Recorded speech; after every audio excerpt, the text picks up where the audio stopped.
In today's video, I want to go over Akali because this unit has a hidden tech that is so strong that it will likely get patched out in the future. But before we get into the details, I want to briefly go over the basics as we will need them to fully understand what is about to happen. Akali is quite a unique champion because she has two different abilities thanks to her Breakout trait. First up, we have KDA Akali with her ability called the Baddest. At full mana, she will cast a shuriken at the farthest unmarked target and marks them. She then proceeds to dash to every marked enemy, dealing physical damage, while also dealing a lower amount of damage to enemies who are standing in the path. Watching this in-game can be a bit confusing, so let's go over a fight in detail to understand how her ability works. Her first cast goes on Seraphine, who is currently the farthest target. Gragas is standing in her path, so he will also receive some damage. Her next cast goes on to Cannon, but since Seraphine is still alive and marked, she will first dash to her before making her way to Cannon. He ends up dying from auto attacks, so for her next cast she will target Echo, but she has to pass through Seraphine again because she's still marked from the very beginning. This ability without a doubt has amazing potential to carry a fight. Players figured quite early that it's a good idea to combine her with Karthus to activate Executioner and have Akali mark backline targets for Karthus to prioritize. Next up, let's take a look at her true damage counterpart. Her ability is the 3-point strike.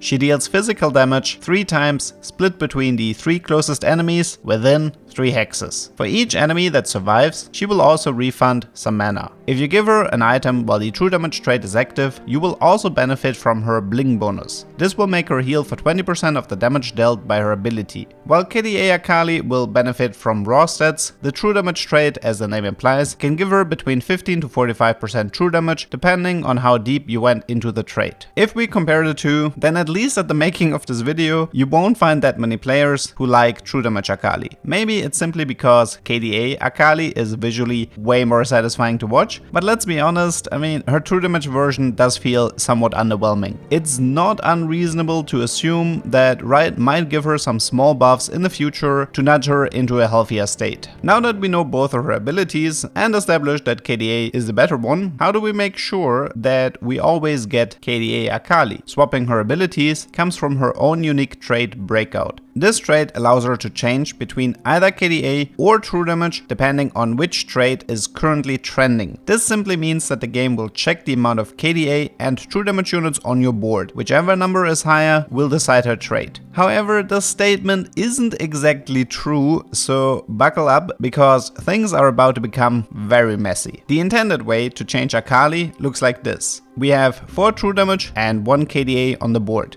Therefore, our Akali is currently part of true damage. Putting in just 1 Evelynn won't change anything because excluding Akali, there are still more true damage than KDA units. After we remove Senna and then place Evelynn again on the board, the tiebreaker is now decided towards KDA and Akali will change. In the next example, we have 6 true damage on the board with a true damage emblem on the item bench. Is it even possible to give this emblem to Akali? The answer is yes. If we currently have a true damage Akali, then all we need to do is to swap her back to KDA and she can then receive the emblem. If she ends up swapping back to true damage because the trait shifted, then the emblem will simply bounce off her. So in theory, this means that it should be impossible to go deeper into true damage in combination with a KDA Akali. Or is it? This is where the new tech comes into play. Here we have a true damage headliner Echo together with other true damage units and Lilia with Nico for Superfan. This puts us at 6 true damage and 2 KDA with Akali currently belonging to true damage. The first step we have to do is to move 3 true damage units on the bench. Then we move 1 of the KDA units to the bench and back on the board. As we established before, this will now force Akali to swap into KDA. We then make sure that we leave 3 slots on the board open and that the true damage units that we put on the bench are on the very left, so they automatically move in when the planning phase is over. This action will put us at 5 true damage, but Akali's state will not update. She will remain as KDA until we make changes to the board. We can use this setup to give her the true damage emblem and create something that is supposed to be impossible, a 6 true damage KDA Akali. At the start of the next round, you are free to move all of your units and it will not change her back. In fact, you can even upgrade units on your board and everything will stay the same. However, the moment you add or remove a single unit on your board, everything will update, the setup is lost, and you will have to repeat the same process as before. This has some pretty interesting consequences, because so far it has been quite difficult to make true damage work. Partly because Akali was simply not effective enough to get you through the mid game. With this new tech, you can start with a true damage cannon chosen, run Superfan, and once you have a spatula, create a setup that is much more stable in mid and late game. Honestly, I don't believe this is how Riot wants players to approach Akali, so I would not be surprised to see changes to this mechanic fairly soon. But hey, at least for now, it's a neat little trick that you can use to find more success with vertical true damage. If you like this video, why not subscribe and support this channel? I hope you learned something, and see you next time.